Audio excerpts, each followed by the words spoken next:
Hello everyone, welcome and thanks again for joining me here in the Bourbon Bar. Today we have a very special episode. We're going to call this one Tequila Tuesday.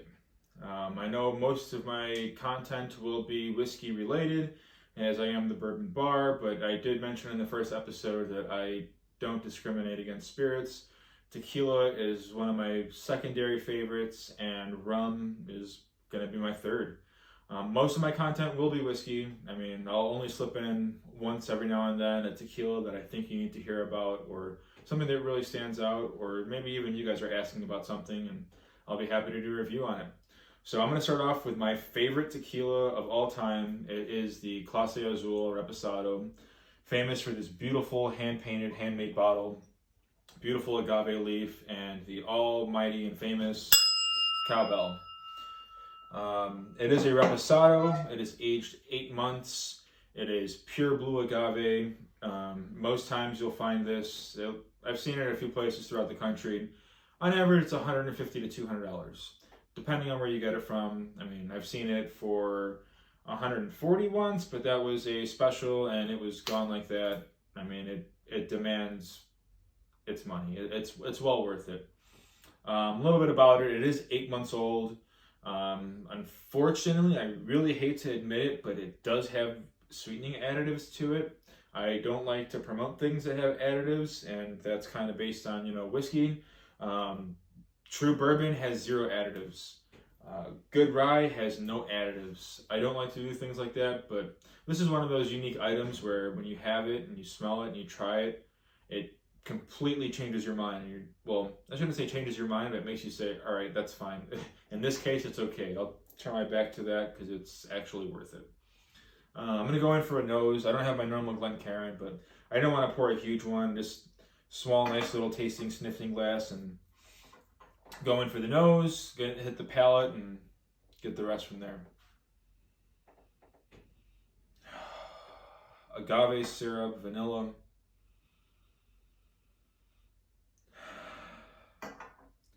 Cinnamon, oak,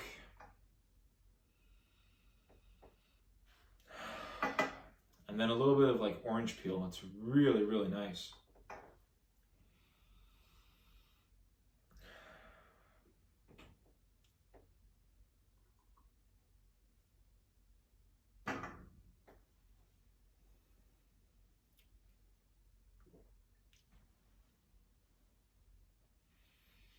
God, it's so smooth. It's really sweet.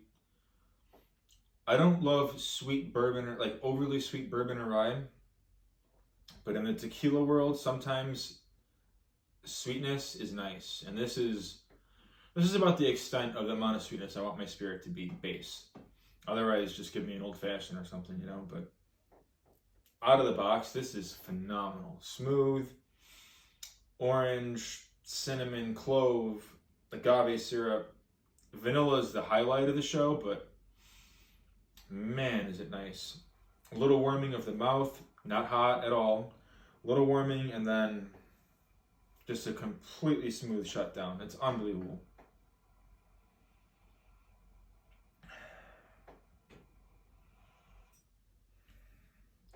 Unfortunately, in most cases, tequila is only 80 proof, so you're not going to really get a high proof. There's a couple still strength special editions here and there that some people do. I mean, Fortaleza has a still strength, and that's pretty phenomenal.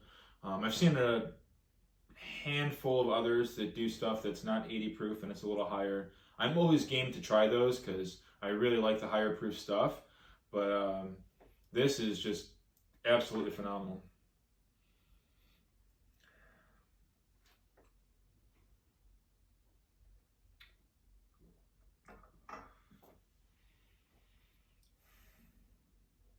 That kind of smoothness is just unmatched. It's outstanding. It makes you think that it's not even a tequila. I mean, you do get that little bit of agave spice, I want to say, but it's not spicy though. It's so rich, so smooth, so clean. I hate to admit, but on vacation before, I mean, this is something I drink all day, and I mean, literally all day, and then you wake up the next morning, no hangover. So additives or not, it's a quality product, and I think it's all day long worth 150 to 200 for the bottle, and it's all day long worth $25 to $40 a pour anywhere you go. I know in bigger cities, bigger markets, this stuff goes for $50, $55 a pour. Can't really blame them. It's just, once you pass 40, it's kind of a extreme fine item, and I don't know. I don't got it like that, so I don't buy stuff that expensive just to sit and drink with dinner. I'm going to sit here and finish this, but I want to mention a couple other things. I know this was a tequila special, but I want to pull out a couple things that in the future I'm going to open, but I'm going to open it based on following and based on demand. I need quite a few followers and subscriptions, and I'll open some of my really, really rare items. That is well, let me just grab the rest of them, and we'll go from there.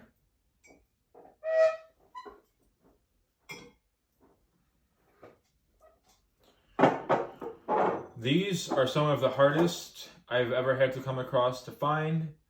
Some of them I have multiple. This one I have just one. I mean, it's a little bit newer with the Weller. Within the last 4 years, it's been released for the first time. Or introduced to the Weller lineup in the last 4 years. Otherwise, this is a once a year, not even once a year. They have their Michters series on a cycle of toasted barrels, that is. This is the barrel strength, right? I'll put that aside.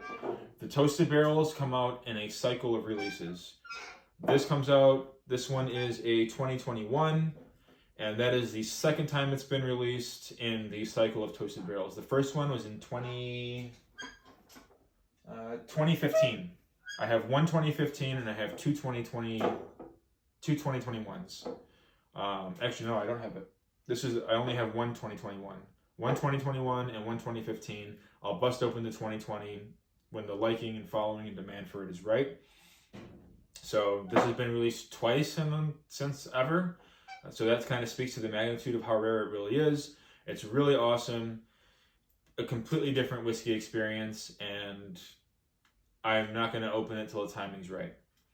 The toasted barrel strength, another one. This one is a 2020. That is the second release ever in the cycle of toasted barrels. The first one was 2017, which was the first ever toasted barrel rye or double barrel finish rye pretty much ever. So they're really, really hard to find, really hard to come by. I will open them under the right conditions. I just want to get feedback and get a following up, and when that time's right, hey, I'm game. I'll give you guys reviews. I'll give you guys everything you want to know. This one, I kind of, let you know how rare and hard that was for me to find. And then the Michters limited edition barrel strength rye, one of my favorite high proof ryes ever.